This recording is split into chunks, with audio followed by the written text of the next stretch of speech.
nas na Olimpiji. Ovo inače, mi smo na vrhu Turnja, imamo gore još jednu platformu, a pošto će gore duvat vjetar, onda ćemo ono što imamo reći u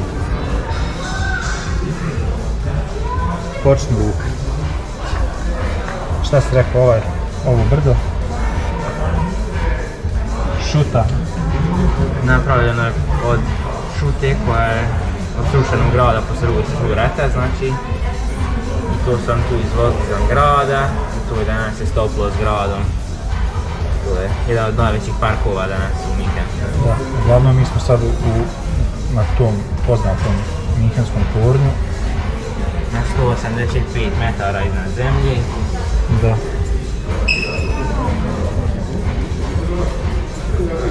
Baš moćno izgleda. Tamo je centar. Ne znam koliko se vidi zbog odsjaja. Marin plac. Crkva ona tamo, u prilike.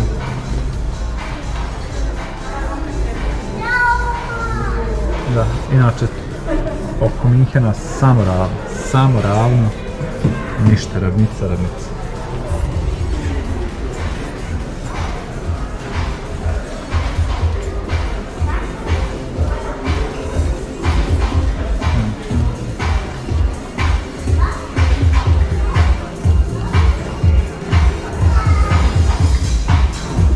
Bašte.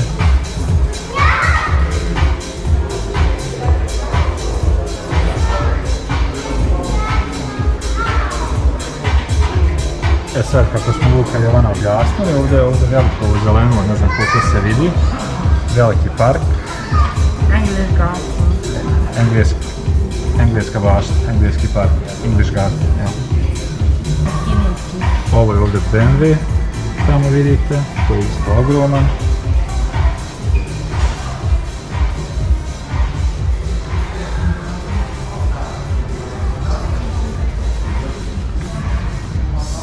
BMW.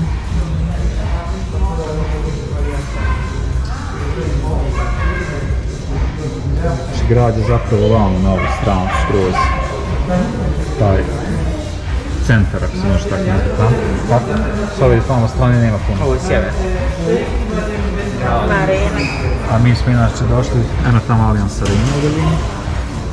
Se vidi. Mi smo prošli pored Allianz Arene dok smo dolazili iz Austrije.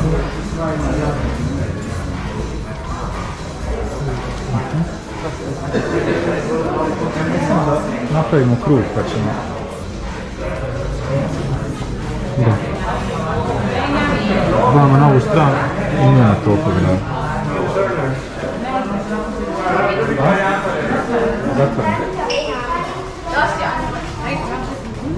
Ovamo dole olimpijski teren i ovo olimpijsko selo.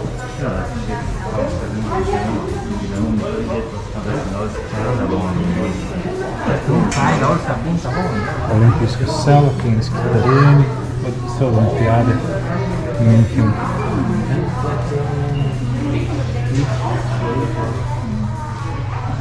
Padat će kiša.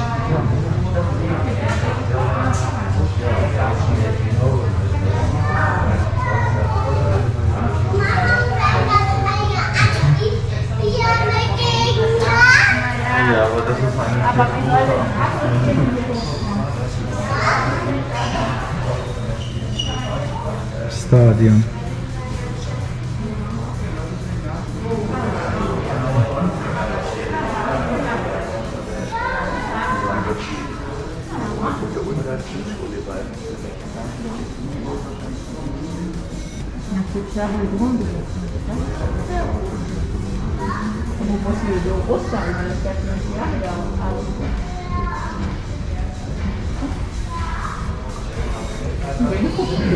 Išao od dva zgrada, najviša u Minhenu, ili je jedan od najviših.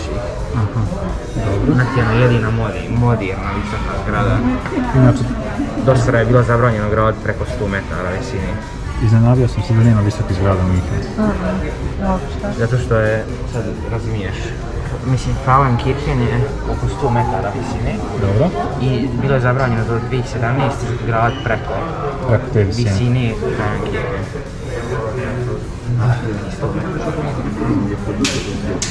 Ali sad to ukinuto, tako da očekujemo.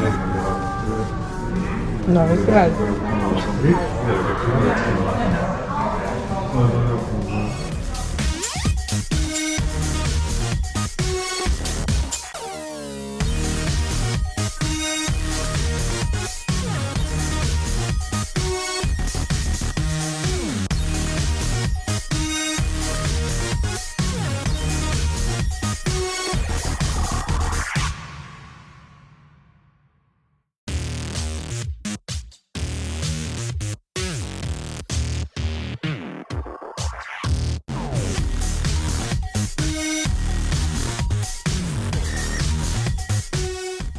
Pa fino je olimpijsko selo. Cijela ova Olimpija. Tu stvarno treba doći. Sad tamo se... Ajmo vidjeti stadion, može?